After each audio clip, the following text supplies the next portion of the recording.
And I'll never forget this dude. His name was Chocolate Thunder. Chocolate Thunder? Yeah, this dude was 6'8", bro. Damn. About 300 pounds, like ripped, bro. He's just one of these natural phenomenon. He goes, you know, you sure are a pretty high yellow man. I said, well, why are you telling me that? Because I'm going up in your butthole. Radio Friendsman's episode 267. Look, I get it. It can be tricky to come up with a band name, specifically a one-word band name that's really good, that hasn't been used before. But a lot of times further on down the line, that can complicate things a little bit. You might have one band that's like, yes, you know, doing really good stuff, and then the other band with the same name that's like, no, just playing absolute garbage. Case in point, the name Ghost. The original Ghost is a Polish death metal band, and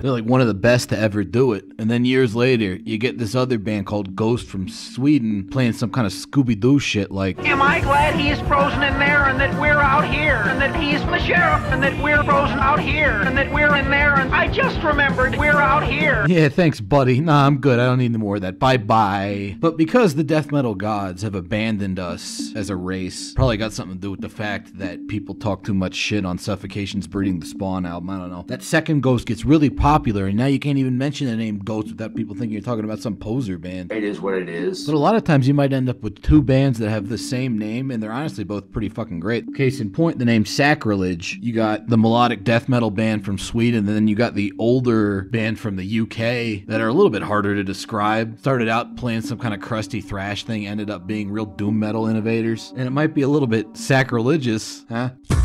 Not funny. They don't laugh. But I actually prefer the Swedish band. However, they're both great bands, which is why I covered the Swedish one on episode 29 and the UK one on episode 117. There's a lot of cases like that, but perhaps the archetypal case of two bands using the same name that are both great, just about neck and neck in quality, would be Sabbat. You got the English one, and you got the Japanese one. They both started way back in the 80s. They both played thrash metal mixed with black metal, that in both cases was genre-defining and innovative. If you had asked me maybe in like 2011 or so when I was still a little kid, I'd tell you I'd like the UK one just a little bit more. Over the years, the Japanese Sabbat has kind of overtaken them in my estimation, but they're both great. And it's been a couple weeks since I did a wacky Japanese band, so here we go, the Sabbat episode. Entry number 1番、ワンワン四日市駅前から来ましたブラックファイヤーでオリジナルサバッ。I mean, they're not exactly Visual K, but if you look them up, they certainly have a rather striking aesthetic, to put it mildly. And like the UK band Sabbat, which had members of the older new wave of British heavy metal band Hell in their lineup, Japan's Sabbat started way back in the 80s, coming out of sort of like the very theatrical, spooky, satanic heavy metal scene. This sort of aesthetic style has its fingerprints all over the first Sabbat release, their 1985 eponymous single, which gives me major Merciful Fate vibes due to its dark sense of melody and very strong narrative focus. Unsurprisingly, there's also a massive amount of detectable influence from the new wave of British heavy metal band Venom. But what really sets them apart from the pack would have to be the contributions of their frontman, Gezal, who supplies bass and vocals. Kind of breaking a black metal stereotype, Sabbat always has very musically integral bass guitar parts. And as you're hearing now, his vocals are pretty unmistakable. Very strange stuff, maybe a bit of an acquired taste, but I don't know, I always thought he sounded really fucking cool. Kind of blending sort of harshness with a dark sense of melody. But this part coming up here really shows off what I mean when I say narrative focus to their songwriting. Because their songs, especially for, you know, primitive heavy metal at the time, tend to be very long and have very noteworthy sections with a great sense of dynamics. That's something that would follow them throughout their career. Gezal himself has been notably quoted as saying something to the effect of, the problem with a lot of black metal nowadays is that there's too much black and not enough metal. Homeboy Fenris from Darkthrone, look, big sunglasses, not emperor sunglasses, big, himself is rather fond of repeating that quote, and he actually dedicated the third song on Darkthrone's Circle the Wagons album to Gezal, who he's always held up as sort of like a paragon of metal virtue. And yes, Sabbat in general and Gezal in particular do make some very effective heavy metal icons in that regard, because even as they moved into more and more extreme territory towards the end of the 80s, they still always kind of kept that real heavy metal sense to them. Sabbath's kind kind of like the band Nunslaughter, where they have a whole like shitload of material from the 80s, and it really took them a while to get around to actually recording a full-length album. But in Sabbath's case, instead of having demos in the 80s like Nunslaughter, they mostly just did like singles over and over. Tons of different singles. It kind of shows their style developing. Like Nunslaughter, they can be sort of an intimidating band to get into, because you go on like Metal Archives or whatever, and it's like, holy shit, look at all those releases. That's a lot of names. But unlike with Nunslaughter, where you can pretty much just stick to the full-length albums, you know, maybe the Guts of Christ and Face of Evil demos are alright, but you're never going to be able to convince me that the Rotting Christ demo's any good. Come on. But with Sabbath, I would say that all of their pre-album material is pretty essential, not only for getting an understanding of the band, but because the material in itself is fucking great. It's some of the best shit they ever did. And as mentioned earlier, as they got towards the end of the 80s, they started to get quite a bit more extreme, doing a lot of really narratively interesting shit by layering in different instrumental parts very gradually. These songs earn their long run times by having these really epic build-ups, which is definitely something they inherited from a lot of new wave of British heavy metal stuff as well as Merciful Fate. But in the case of Sabbath, they're a much more extreme sounding band, dipping heavily into German thrash metal inspired chaos in a new unholy black metal context. Made that much more evil sounding by how fucking hard Gezal's vocals go. Actually, that's another similarity they have with the British band Sabbath. They are very intentional with where they place their different vocal parts for maximum impact. Almost sounds like different characters going back and forth in some sort of satanic stage play. As with their very early material, this music has a whole lot of different sections and changes to everything, but in this case it's less heavy metal and a little bit more evil thrash, complete with some very effective evil thrash metal soloing.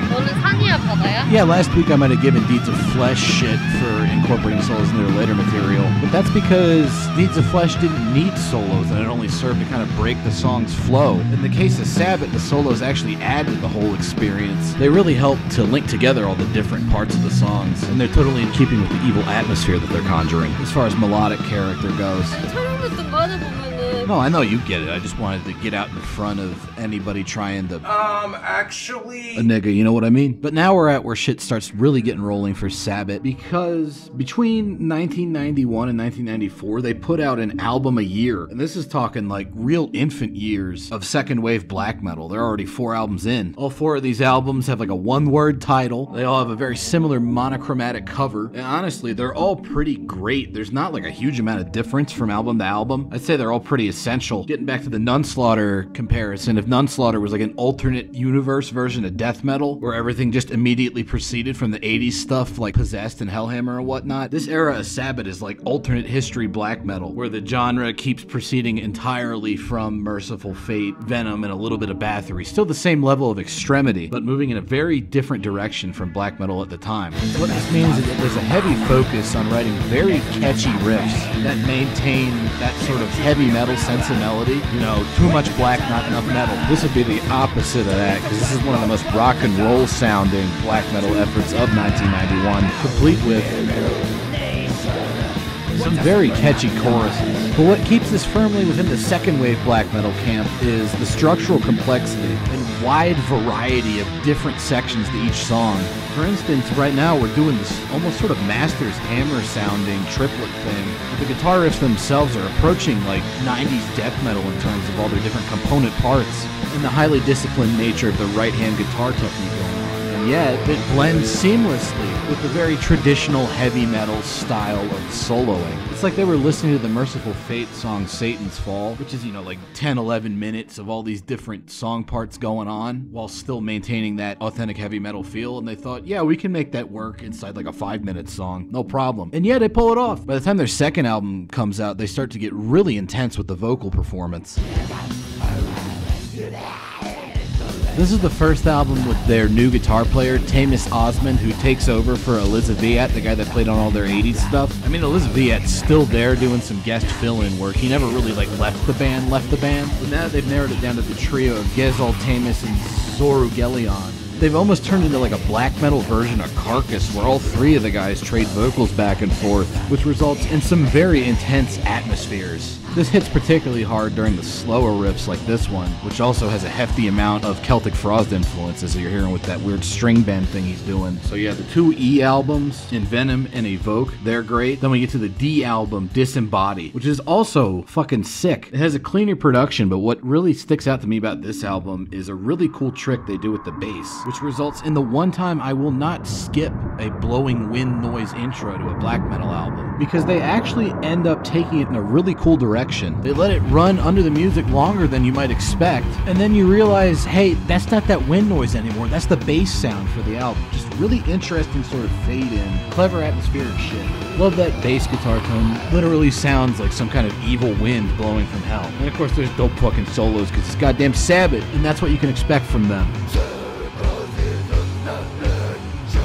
Here's that intro riff again, only now it's utilized as sort of a bridge into this absolutely nasty, perverse thrash break. Seamless songwriting. And it gives Gizol a chance to show off how nasty that bass guitar tone is in isolation. Like, it doesn't even really matter that Slayer stopped making good albums after South to Heaven, because you got Sabbath around taking that same perverse style of melody and building on it to make their own sort of unique thing. But speaking of thrash breaks, if you're as much of a fan of a well-done thrash break as I am, then are you ever in for a treat with the fourth Sabbath album, my personal favorite of this era of Sabbath, that being Fetishism. The production brings back that element of rawness that characterized their first two releases, but to it they've added this extra element of heaviness and noisiness that I think really works for their primitive sound. The vocals are also probably the best they ever sounded in Sabbath, if you ask me. Just absolutely maniacal shit going on.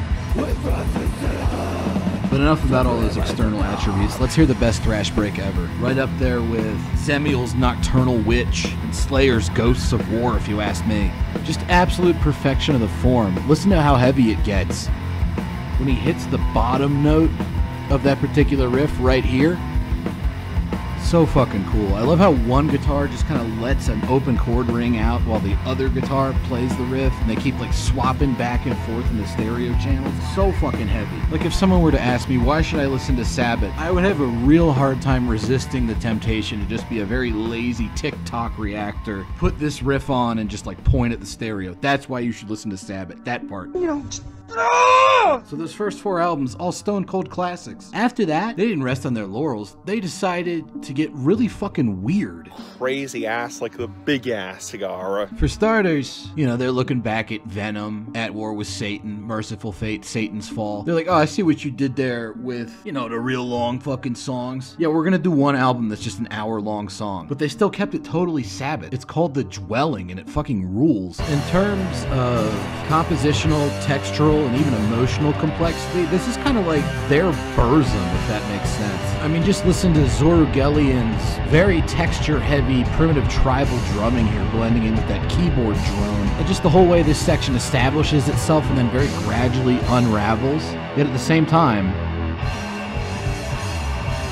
it's still Sabbath. It's still riff heavy, it's still very 80s, it's still very heavy metal. It's just them pushing that style to its absolute limit, which involves them doing a lot of stuff they've never done before, like this really weird percussive section that leads into the next keyboard heavy section. I mean, out of all the Japanese black metal bands, you'd think Psy would be the first to do a full album in just one song. But no, it's Sabbath, and they honestly make it work really well without compromising their heavy metal roots at all. And I think the reason this works is because Sabbath have a better understanding of what heavy metal in the 80s was all about. It might seem kind of quaint or simplistic today, but 80s heavy metal for the time was like very adventurous and boundary pushing. And Sabbath managed to channel that same sort of spirit into this really long fucking song. If you thought the Burzum comparison I made at the beginning was out of hand, I gotta think that the outro to this song in particular makes my point for me. Like, this is really multifaceted, layered stuff while still remaining totally heavy metal. But here's the thing about Sabbath in the 90s, that the album has one song and it's 50 minutes long. That's not even as weird as they got. Because on the album after this, they went full crazy ass, like the big ass cigar. And made what is undoubtedly their most bizarre and idiosyncratic album. And it's also, gun to my head, probably my personal favorite Sabbath record. That album being 1999's Charisma. And what makes this album like particularly nuts and particularly special is they went full bore with the Japanese influence. We're not just talking occasional usage of folk instruments and, you know, intros got stuff going on like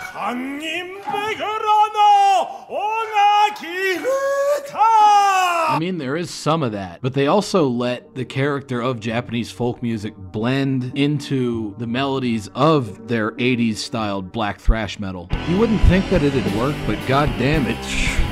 Sounds fucking great to me, especially mixed with that more doomy tone they brought over from the Dwelling album. There's a whole lot of these really fast unfolding two-finger pentatonic sections. That's kind of where the real Japanese feeling comes out. But don't worry if that sounds, too sophisticated to you, because this music still thrashes like a motherfucker in its swifter sections. And the vocals, oh man, fucking intense and weird. Definitely the strangest they've ever sounded. I believe this is the first album they've ever sung entirely in Japanese on, and it really colors the texture of the vocals in an interesting way. They also utilize a whole lot more string bending, glissandos, and vibrato on the guitar than they used to kind of give it that same sort of Japanese feeling. Vocals in this part go hard. Gazole sounds absolutely demented. Total fatal frame, weird Japanese yokai ghost house hours. I mean, I could understand maybe fans of earlier Sabbat, the real diehards, not liking this album, but I don't know, I think it's like one of their best. And it's certainly in keeping with that adventurous spirit of 80s heavy metal. For the albums after this, they never really went quite as weird again, but they kept a lot of the stylistic innovations from the Charisma album and just kind of repurposed them in a more standard 80s black thrash context. This means that songs are going to use a lot of those weird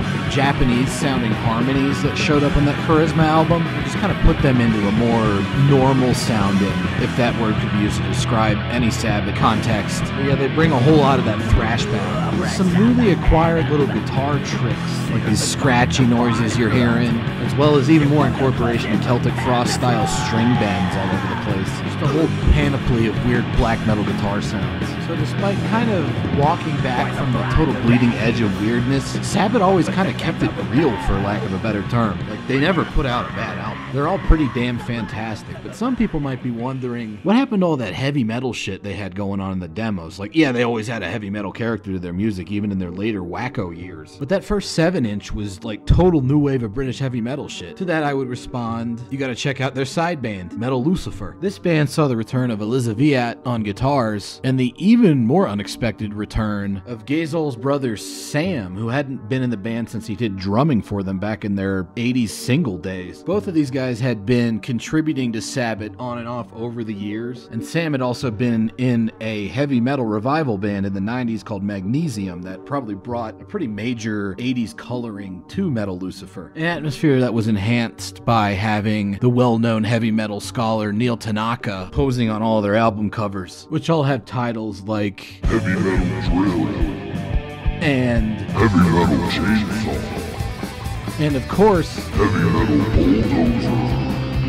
And unsurprisingly, when the guys from Sabbath decide to play some old school heavy metal, they're pretty fucking good at it. In fact, out of all of the whole guy from an extreme metal band does an old school heavy metal band style bands like Deceased King Fally doing October 31st or Dark Throne's Nocturnal Colto doing Gift of Gods, I gotta say Metal Lucifer is probably the best one. I put it right up there with Ari Hankonen's various and sundry projects in terms of authenticity to the heavy metal spirit. Though he might not be, a technically good singer in the same way a lot of these power metal dorks are, I think Gazel's got a great voice for this sort of new wave of British heavy metal style material. Really powerful, uplifting stuff. Maybe a little bit more fun and goofy than what's going on in Sabbath, but if you like Sabbath, you'll probably like Metal Lucifer. It's good stuff all around. It's a good way to describe pretty much the entire output of all the Sabbath guys. It's all pretty fucking badass. It's all completely metal. Maybe someday I'll do an RFI on the other band Sabbath, the one from UK, because they're pretty fucking dank in their own right. But I think that's enough shenanigans for this week. Go listen to some Sabbath. Thank you for partaking in my autism, and I'll see you next time. You're the closest thing to a fine female I'm ever gonna see. So we can do it the easy way or the hard way. Well, ain't no easy way, guess I ain't having no man go up in me, homie. Yeah. I heard that before. When I knock a dude out and I'm going up in him, he wakes up, I knock him out again.